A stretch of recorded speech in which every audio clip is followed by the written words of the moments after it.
Welcome to the Living the Dream podcast with Curveball. If you believe, you can achieve.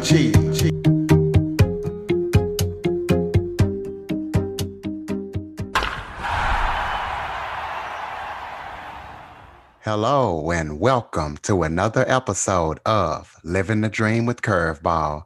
I'm your host, Curveball, and today I am joined by Bullseye the Clown. He is an award-winning clown specializing in fighting bullying, injustice, and curing invisibility and loneliness. Bullseye, thank you so much for joining me today. Thank you so much for having me on your show. Can you start off by basically describing who you are and telling the listeners a little bit about yourself? Okay, well, as you said, I'm a clown. I became a clown actually just only a few years ago. I suppose I was always really like a little clown whenever I was little, but I didn't really start doing it until just about 2 years ago when I went on a tour of Russia with Patch Adams. I don't know if you know who he is, but there was a movie made about him, and he's a medical doctor who believes that most people can be cured through joy and for through laughing than they can through medicine. So we went through Russia for 14 straight days where we had to dress like a clown and we could not be out of our clown costume. And um, some amazing things happened when I was on that tour. And so I knew that when I came back, that I had to be a clown, that I couldn't just leave it right there in Russia. So I had to start clowning and incorporating that into my own life. Well, let's talk about your upcoming book and any other books that you have written in the past. Kind of give us a brief overview and tell us about that upcoming book. The upcoming book that I have is called Bullseye on Bullying, Tips to Help Fight Bullying. So, um, and it's not your typical book on bullying, and since of course it is written by a clown, and but I do go into depth on why a clown is actually writing a book on bullying, but I also really kind of dispel some of the myths that people have around bullying, like mainly the one that I like to talk about is most people everybody always tells you that just tell somebody that you're being bullied and then they will take care of it. And so that is a misconception I think that a lot of people have, because that is not always true. I mean, yes, it's great to tell people, and you must tell people if you are being bullied, but that does not mean that the bullying will stop. You still have to basically come up with your own way to help fight those bullies, and that's what the book is about. It's not so much about the bully per se, but it's really about you and what you can do to help fight that bully, and also to help reclaim your life after you have been bullied. With everything going on, a lot of stuff is switching to online. So a lot of people are online, and that gives the opportunity for cyberbullying. What tips would you give a person to combat cyberbullying? My biggest tip would be not to indulge them, not to respond to them. And usually, whenever I like on my Facebook, I don't accept every friend request that I get. Somebody friend requests me. The first thing I do is I go to their page and I kind of look at the stuff that's on their page. And if I see on their page that they're calling somebody names, or they're belittling somebody, that is not somebody that I will want on my page. So I make sure right away that I do not accept their friend request. If by chance they do get through and I don't kind of catch all of that, and they start being nasty on my page, I just automatically unfriend them from my page. I don't engage with them because that's what they want. They kind of want to get you upset, and so I just choose not to get upset, and I don't have time for all that.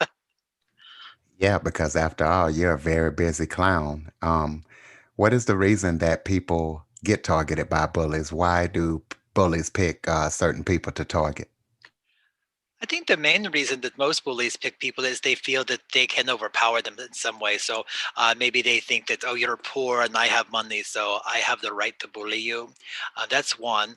Sometimes it's a boss. So a boss says, well, I'm the most powerful person in this company and you work for me, so I have the authority to bully you.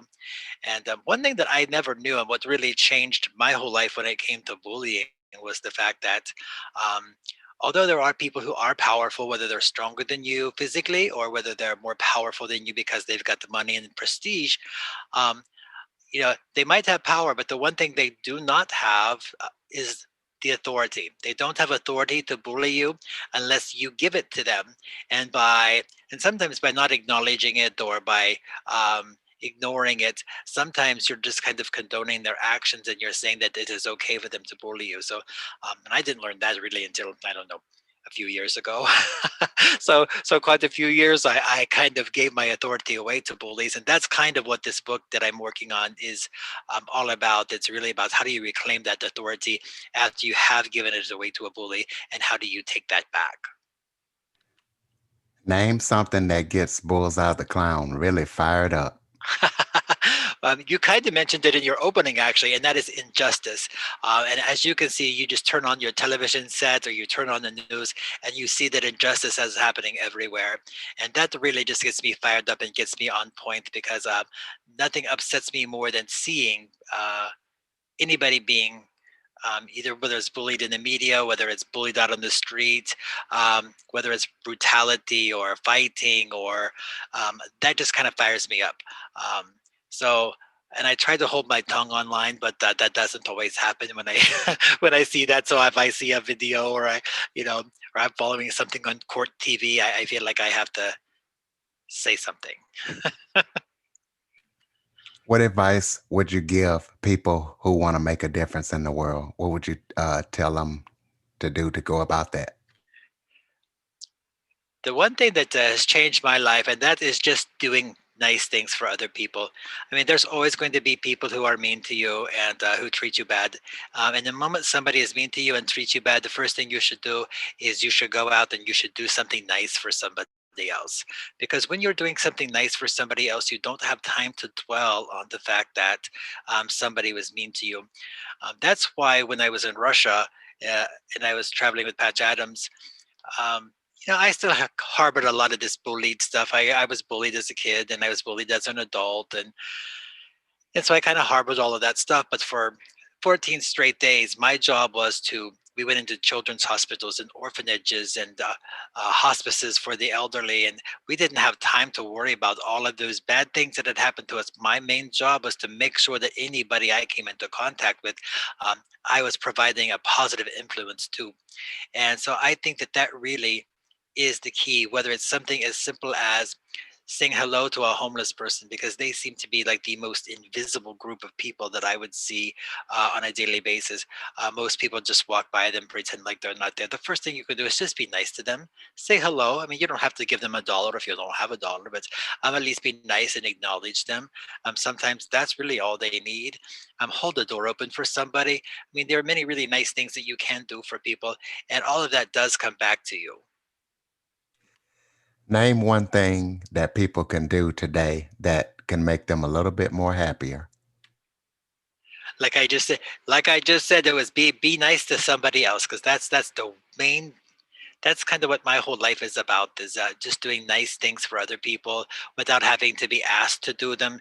Just seeing where good needs to be in the world. I sponsor some children. I sponsor a child in Guatemala. Sponsor a child in Ecuador. Nobody asked me to do it, but I just felt that it was something that I needed to do. And um, if I'm online and somebody's doing some kind of a fundraiser for something that is near and dear to my heart, then I just make sure that I try to engage with that as much as I possibly can. If I can donate, then I'll donate. Um, One thing you can always donate is your time, and your time is probably the most valuable commodity that you have, because that is something you can never get back. Money you can get back, but your time you can never get back.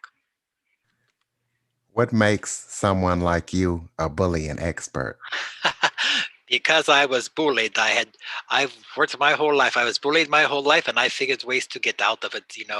Um, One of the things I used to do is distract the bully. So if a bully was bullying me, and I would either. That's how I learned really to be a clown from an early age, and then I went into stand up for quite a few years. But if somebody was bullying me, I would throw some kind of a joke or a zinger at them, and then they had to stop and kind of think, "What did they just tell me? What did they just say? Was that a joke? Were they making fun of me? What did they say?" And by that point, I was already gone. I ran as fast as I could go. Um, But yes, I had been bullied as a kid whenever I was in school. You know, the kids would throw me into lockers and trip me and knock me down and pull my underwear up over my head and do all those kind of crazy things. And then I also grew up with an alcoholic stepfather who would get drunk and upset. And so I used to play this game where if he was coming to my room, I would lock my door and then I would open up my window. And then I would go hide in the closet. And when he finally got into my room, he would look out the window and he'd go, oh, he must have jumped out the window. So he would go outside and he would look for me all over. And then the whole time I'm in my closet. And then by the time he came back. He had forgot why he was outside to begin with because he was passing out. So I learned very, very quickly how to distract bullies and to overcome them. So that is why a clown makes a really good bullying expert, especially this clown. Well, that's a good tip for all the people living with a alcoholic person. Yes, Um, just distract them. Sometimes you have to distract them because, like I said, if they're drunk, they don't really have a they don't really have a very long attention span. So if you can do something to kind of counteract that or distract them, by the time they come to, they forget what the heck they were doing to begin with. Absolutely. What does psychodrama and body language have to do with bullying? Psychodrama is kind of what I would use for if I'm kind of body language is something that makes a bully attracted to you because they look at you and if they see that you're closed off or they see that you're shy and your head is down, that gives them the reason to pounce. And so what I like to do whenever I'm coaching somebody how to overcome a bully, and they may feel very uncomfortable doing this, but I have them envision somebody that they think is very powerful. So maybe it's somebody like The Rock or Mr. T from way back in my day. But they think of somebody who is physically strong, and I have them act that out as if they were Mr. T or if they were The Rock, just so they get an idea and a feeling of what it feels like to be powerful, so that perhaps they can actually walk with a different stance the next time that the bully comes up to them. They can puff out their chest, and even though they might feel like they're stupid doing that or silly doing that, it really does work in helping combat bullying. Do you feel like society is doing enough to combat bullying? Why or why not? No, I don't think that the society is doing enough to combat bullying.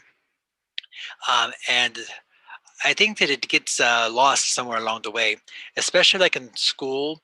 You know, many times children go to their principals or they go to their teachers and they tell the teachers, and I'm not going to blame teachers here, but I'm just saying that sometimes the teacher does not pass it along to who they need to pass it along to, whether they forget or whether they don't feel it's important or not. But I think that somewhere along the way, it gets lost and they don't do enough. A lot of times they just try to tell you, oh, to get along with each other, and it's just the phase that the kids are going through. Um, but sometimes that phase lasts a very, very long time with these bullies. And so these people who get away with it in school, they take that into college and then they take that into their first job. And so I think that it really needs to be stopped early on.